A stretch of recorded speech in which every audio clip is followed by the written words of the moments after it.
Guys, what is going on? And welcome to my live review for last night's episode of Monday Night Raw. We're going to take a look at everything that took place on the February 13th, 2017 edition of Monday Night Raw that emanated from fabulous Las Vegas, Nevada.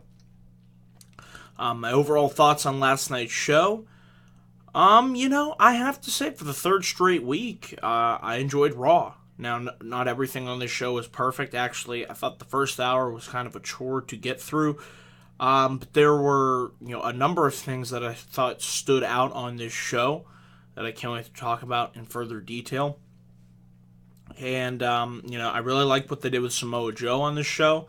Thought, the Festival of Friendship was just amazing.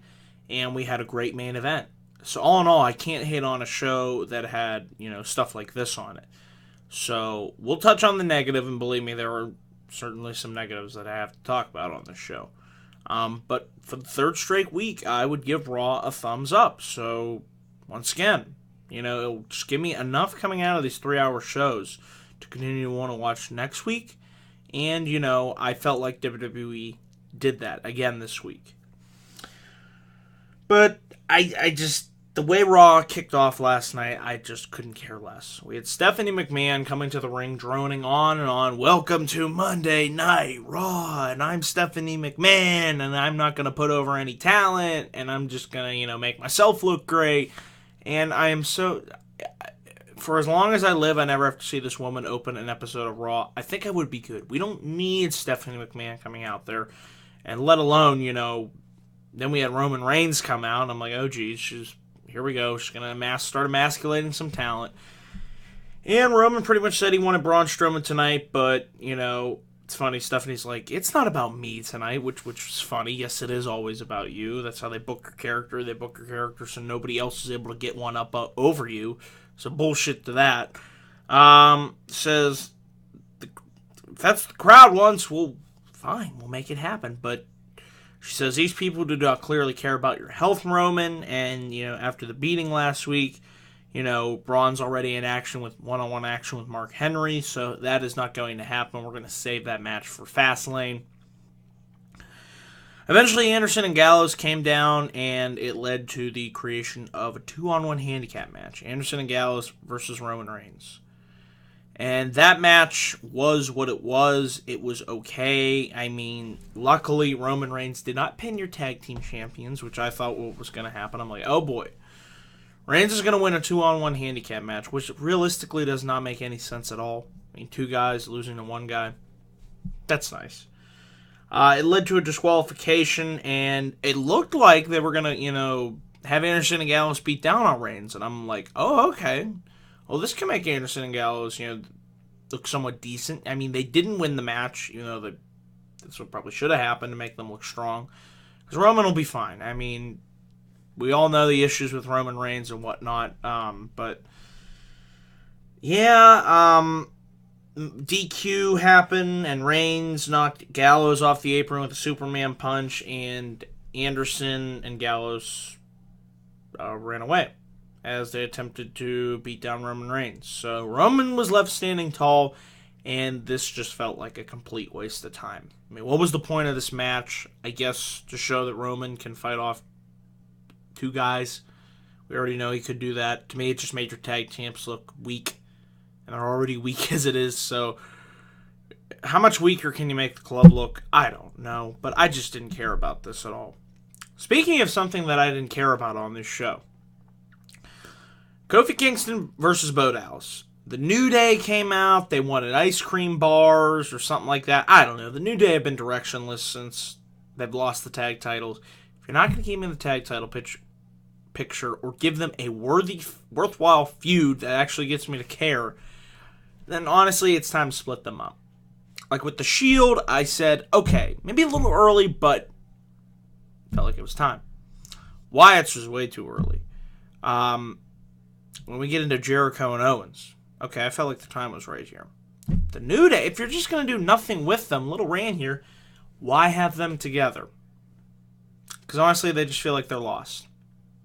And that's a shame because a couple months ago, they were one of my favorite acts. They were getting stale, towards the end here, but now it's just like, I'm watching them and I'm just like, what are you doing? So Kofi Kingston won the match. He hit the SOS on Bo Dallas for the win. So I guess their new goal is to get ice cream bars. Well, good luck with that, because even CM Punk couldn't get that to happen. We had Noam Dar versus Jack Gallagher. Before the match, I liked the promo that Neville cut on Jack. They had a little face-off in the back. I really look forward to the match between Jack Gallagher, who won the Fatal 5-Way on 205 Live, which was a really, really good episode. The first full episode of 205 Live that I watched last week. I have to say, I really enjoyed it. If we get more episodes like that, who knows? Maybe I'll do a review of 205 Live. But this, the face-off I liked between him and Neville. The match between Dar and Gallagher, it was what it was. It was really just a warm-up match for Gallagher, to get him ready for his upcoming championship match at Fastlane against Neville. Jack got the win after hitting the running dropkick. Afterwards, Neville came down, and we had a nice little stare-down between Neville and Jack Gallagher. So really look forward to that showdown. We had an interesting appearance. We had Samoa Joe and Triple H arrive backstage, and later on, a couple segments later, Triple H interrupted Chris Jericho and said he needed to speak to Kevin Owens one-on-one. And then, after 17 long weeks, Emelina made her debut. Who knew? What the hell was going on here? You ready for this? Are you ready for this? I know you're ready for this. Emelina debuted. And she said, now we will all see the makeover of Emelina into Emma.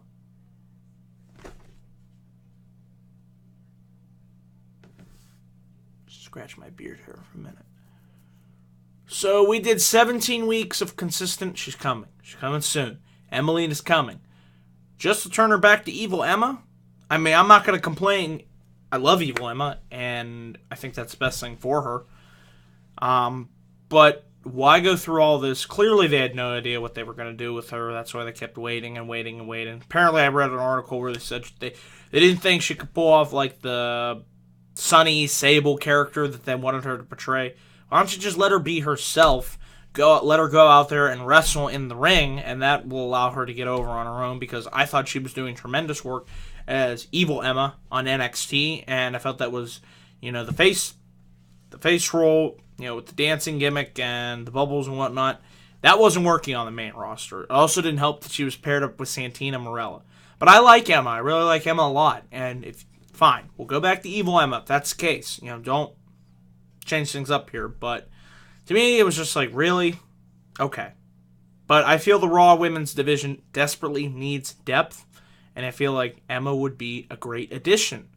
We'll see what they go with, where they go with Emma. But yeah, this one I was just confused. I was like, okay, we're going with Evil Emma then. We had Braun Strowman versus Mark Henry. I like this match. It wasn't the best of matches, but it was a good physical showing of just the type of dominance that Braun Strowman can elicit upon a foe of equal weight and size as Mark Henry is. And there were a couple impressive spots when Mark Henry attempted to pick Strowman up with the World's Strongest Slam, and it was Strowman weighed too much, and Henry gave out. And after that, Strowman hit the running power slam, which also looked very impressive for the win. So Braun Strowman, I thought, had a good showing on this night. Afterwards, Roman Reigns' music hit. He came down. He Superman punched Strowman. Strowman stumbled. Reigns hit another Superman punch. Reigns attempted to hit the spear, but Strowman caught Reigns and hit the running power slam on him, so that was nice to see. I really look forward to Braun Strowman versus Roman Reigns, albeit for what the finish of that match is going to be and who's going to be the one to go over. So that will certainly be interesting to watch at Fastlane. We then had what I thought was one of the best moments of the show. This backstage interview with Samoa Joe and Michael Cole. Samoa Joe was awesome here. He was on point. He came across as a badass who doesn't give no shits, who will take out anyone and everyone in his way. And I love the fact that when Michael Cole kept bringing up, Triple H, and that got under Samoa Joe. He's like, are you here to talk about Triple H, or are you going to talk about me? And he said he took out the crown jewel of Raw, Seth Rollins. He couldn't even last 3 minutes with Samoa Joe. And in 2 weeks, Joe's beaten the man and the guy. And Joe said he isn't some Sami Zayn who's just happy to be here. He is going to destroy everyone who comes into his path. And Cole brought up the fact that Triple H's relationships with guys like Shawn Michaels, Batista, and Seth Rollins, they all had relationships and they went bad. And, Joe pretty much said that Joe doesn't need Triple H to prop him up like they did. And anyone who questions that can come find out why the Creator unleashed the Destroyer. It's a phenomenal interview from Samoa Joe. Just his presence, the look. He carried himself so well. This guy can easily become the top heel on Raw. He has all the tools. He's ruthless. And I like that's what we get across from him in this interview. This was a great interview to help establish him, to those that really don't know who he is, because not everybody watches NXT, phenomenal stuff here from Samoa Joe. We then had what I thought was a solid match between Sami Zayn versus Rusev. I mean, this is a potential programming I didn't even think about. They're doing nothing with Rusev, which is a shame. Talented guy, but a Rusev-Sami Zayn program down the line? Sure, count me in for that. Just plays into the underdog versus Goliath story. David versus Goliath story. But a solid match here. Sami Zayn was able to maintain his pace throughout this match, although Rusev got in a lot of offense in. But eventually, towards the end, Sami Zayn, as Rusev was getting back into the win, out of nowhere hits the haluva kick on Rusev and gets the victory. And as Sami Zayn was being interviewed after this match, I love this, because he pretty much said, this is victory is a step in the right direction after losing to Chris Jericho the week before. He said he heard what Joe said about him, and, Joe is right. Joe is no Sami Zayn, and Zayn doesn't do what he's told, and he said he damn sure isn't a sellout. And after this happened, as he was going on, Samoa Joe would come down and beat the holy hell out of Sami Zayn, and he choked him out with the cocaine clutch, threw him into the stage area, the screening, and it was just great. It just makes sense. Samoa Joe, hearing what Sami Zayn had to say, would just become pissed off and livid, and just took it out on Sami Zayn. So a Sami Zayn Samoa Joe program heading into Fastlane, I'd be all for that. Looks like that might be the rumored match for Fastlane, and I think that would be a nice addition to the card, seeing as how we won't get Seth Rollins, Samoa Joe. We'll save that for a later date. But yeah, I'm all for Sami Zayn versus Samoa Joe. I love their matches on NXT, and I'd love to see them have another go around here on the main roster. We had Akira Tozawa versus Arya Daivari, and I really like Tozawa. I think he'll be a great fit, like I said, for the Cruiserweight division. I loved his debut last week. I love when he goes, I mean, the crowd just seems to gravitate and get behind this guy. And I think he could be a successful star in a Cruiserweight division that just really has failed to get off and running. But I feel like now they're starting to get the pieces into place. I mean, you have Neville, you're building up Jack Gallagher. I like what they're doing with Tozawa. You have a litany of great talent, that you can build around. So yeah, we'll see how Tozawa does. They had Brian Kendrick on commentary, so it looks like we'll still be getting a program between the two. But Tozawa hit that sick-looking German suplex for the win. So he's so far 2-0 on his main roster debut, so that's good to see. And hopefully we see more Akira Tozawa, one of my favorites and standouts from the CWC. And he's just a really great wrestler, just tremendous. Speaking of tremendous, let's talk about this Festival of Friendship segment. This was everything from funny to happy to emotional to sad. This had every range of emotion in it, and it's segments like these. That's why I'm a fan of pro wrestling. I mean, you got your great segments, great matches. That's what makes a good show to me.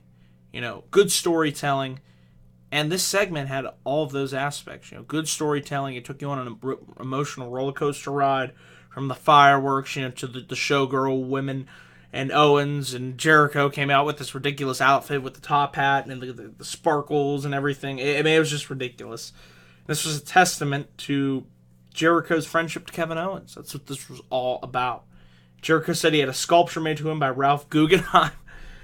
and who was a minimalist, maximalist artist, and it was a statue of two people intertwined because of how Kevin Owens and Chris Jericho are really intertwined in each other's lives. I mean, it was truly an amazing piece of artwork, man. He said it cost $7,000, and Owens, this entire segment up until what happened, and we're going to get into what happened, Owens just had this look of like confusion, and he didn't know how to feel. I was wondering, where are you going to go with this? I knew something might happen, and we're going to get into that. The next piece is the creation of Jericho. It's the famous Michelangelo. I hope is it Michelangelo? I think it is. In the Sistine Chapel, with God and Adam with the hands touching. They had Jericho's face and Owens' face on God and Adam. It was one of the most, if you haven't seen it, look it up. It's one of the most ridiculous things I think I've ever seen. And Owens made the funny line, he can't even hang that up in his house because he has kids, and Jericho isn't even wearing pants. Eventually, Frendship the magician comes out, and he starts pulling ribbons out of his mouth, and he makes a flower appear out of nowhere. This is craziness. Pure craziness. And Owens says he has a 9-year-old son who has a magic kit, and he can do the same trick. Jericho said, "You're right. We're not very impressed with this magician." And you know what happens when you're not impressed with Frendship the magician? You just made the list. And Owens said, "Where'd you get this guy from?" And Jericho said, "Craigslist." So another funny line there. And eventually, Jericho was going to call out Bill Goldberg. And Jericho said, Jericho calls Goldberg down to the ring to get it. And then we went to commercial, and I'm like, oh shit. I cannot wait for this segment to continue. Why did we have to go to commercial?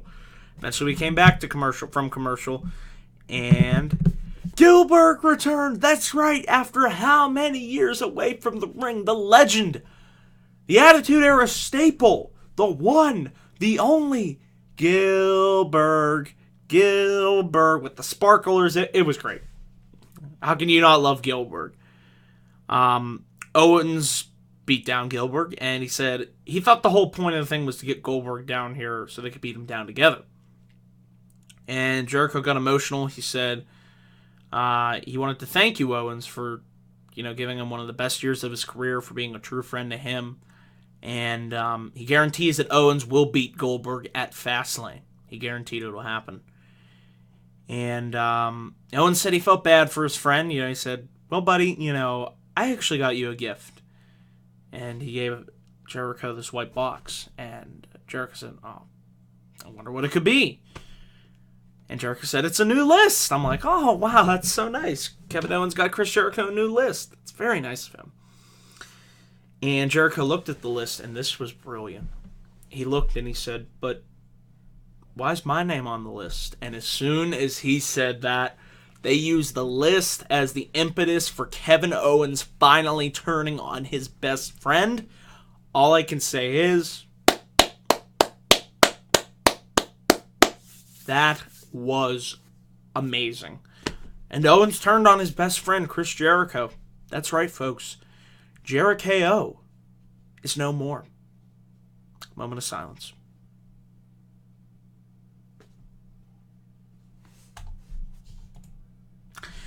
And,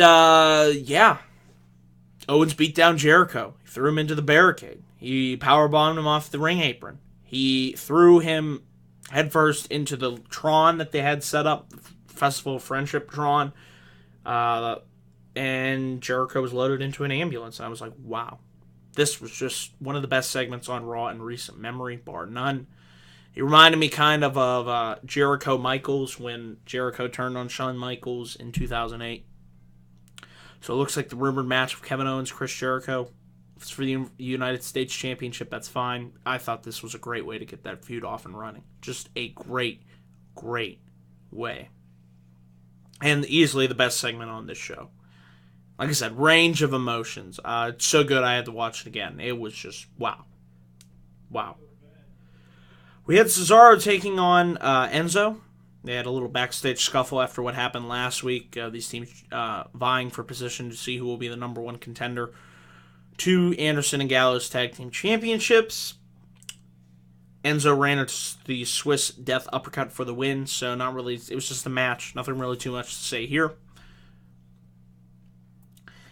And then we had our Raw Women's main event. The women, again, closed out Monday Night Raw, so it was great seeing them put into this opportunity. With Charlotte taking on Bayley in a Raw Women's Championship rematch. And I have to say, this was a really good match, and they went with Bayley getting the win over Charlotte, so Bayley wins the Raw Women's Championship. It's something that I wouldn't have done. I personally would have saved this for a WrestleMania. And, even though I thought the match was really good, and Dana Brooke came down, and it looked like she was going to, cost Bayley the win after Charlotte locked in the figure 4, bridged into the figure 8. Sasha ran down to the ring, hit Brooke with a crutch, hit Charlotte with the crutch, and Bayley hit the Bayley to belly to get the win. I was shocked. I was surprised. I'm happy for Bayley getting her first championship victory on the main roster. The one thing that does concern me is, are they just going to have her lose it at Fastlane? Because if it does, this is getting... it was already getting old with Sasha. Seriously, if you're just going to do that, it just takes away from this win, and it makes it just feel inconsequential. It's just like, you just did that just to keep Charlotte undefeated on pay-per-view. And what's the point? Hot potato, hot potato, hot potato. Don't do hot potato. I would have saved this win for a Mania or a SummerSlam, a big show that you could really build up to it. So that's my gripe with it. I'm happy for Bayley winning the championship, but if they're just going to have Charlotte win it back, then it's just like, meh. Okay. Kind of saw that coming, so I hope they don't do that, but knowing them, that's what they'll probably do. But it was a nice way for Raw to go off the air. And just looking back on the show, like I said, I really enjoyed the Festival of Friendship segment. That was outstanding stuff. I love what they did with Samoa Joe on the show. I thought he had a really good night. I liked the Sami Zayn Rusev match, and I also liked the main event. For all in all, I thought that was enough to make for a good show. There was enough on this show to make for a good show. And if I had to give a grade for last night's edition of Raw, I'd give it a B-. I thought for the third straight week, I enjoyed Raw. So, yeah, we'll see where they go next week. We are only 2 weeks away from Fastlane, so we'll see what matches are added to that show. But as it stands right now, I'm looking forward to Fastlane. So we'll see how that show turns out.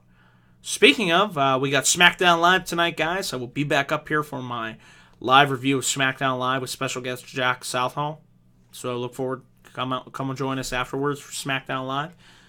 And hopefully we'll have a lot talking about as SmackDown officially begins the road to WrestleMania tonight. Should be great stuff. So that is it, guys, for my live Raw review. Remember to please leave your comments down below in the description box for what you thought about Raw. And remember to please click that like and subscribe button for more video content coming soon to this channel.